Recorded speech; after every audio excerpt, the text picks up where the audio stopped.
कहा जाता है कि जैसा कर्म वैसा फल। मानव जीवन में लगन बड़े महत्व की चीज़ है।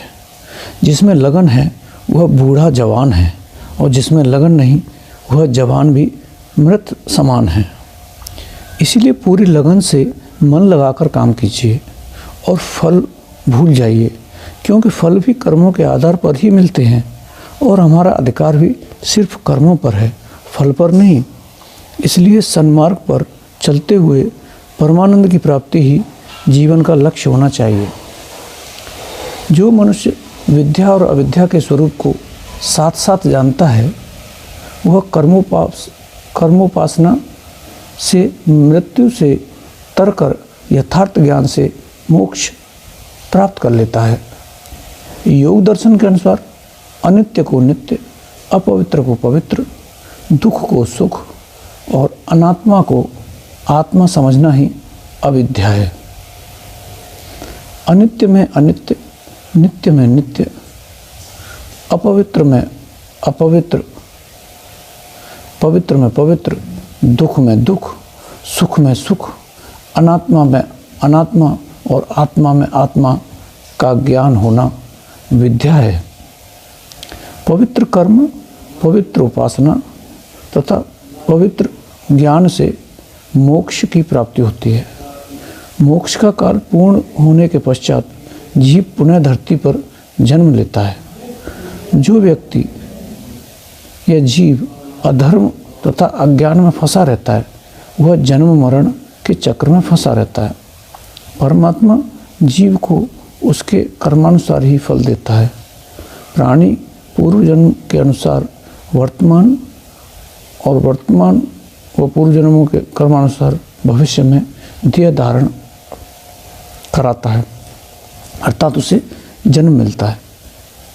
अविद्या, अस्मिता, राग, द्वेष और अभिनिवेश ये 5 क्लेश हैं। अविद्या, अस्मिता, राग, द्वेष और अभिनिवेश ये 5 क्लेश हैं जिन्हें योगाभ्यास और विज्ञान द्वारा छुड़ाकर ब्रह्म को प्राप्त कर परमानंद की प्राप्ति करनी चाहिए। यही मानव जीवन का लक्ष्य है। परमात्मा जीवों को उसके कर्मानुसार फल देता है।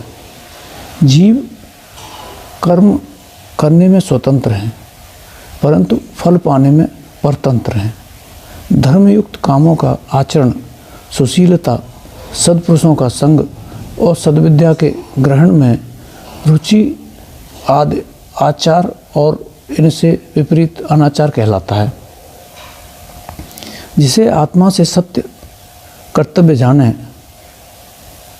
वही धर्म मानवीय और करणीय है। जब कोई झूठ, चोरी आदि का इच्छा करता है तभी उसकी आत्मा में भय, शंका, लज्जा उत्पन्न होती है। इसलिए वह कर्म करने योग्य नहीं है, वह अनाचार है।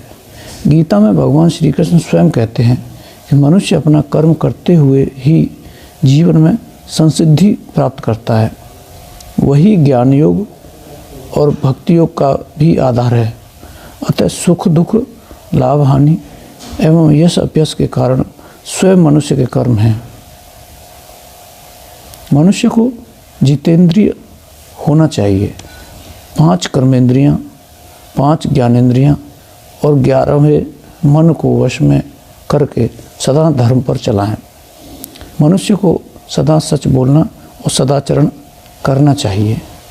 जो सत्योपदेश से धर्म की वृद्धि और अधर्म का नाश करते हैं वे पुरुष धन्य हैं। सामाजिक मधुरता के लिए शिष्टाचार अति आवश्यक है। सदा श्रेष्ठ एवं विद्वान पुरुषों का संग करना चाहिए। एक धर्म, एक भाषा और एक लक्ष्य बनाए बिना भारत का पूर्ण हित और पूर्ण उन्नति असंभव है। सब उन्नतियों का केंद्र स्थान एक के है। जहाँ भाषा, भाव और भावना में एकता हो जाए वहाँ सागर में नदियों की भांति सारे सुख एक एक कर प्रवेश करने लगते हैं। वहीं सब धर्मों का महत्तम समापवर्तक जिसे सभी माने, कोई विरोध न करे, उसे सर्वतंत्र सिद्धांत के रूप में स्वीकार कर लेना चाहिए। प्रेम, त्याग, सेवा, परोपकार, सत्य, ईमानदारी, सदाचार आदि ऐसे गुण हैं जिन्हें कोई भी मना नहीं कर सकता।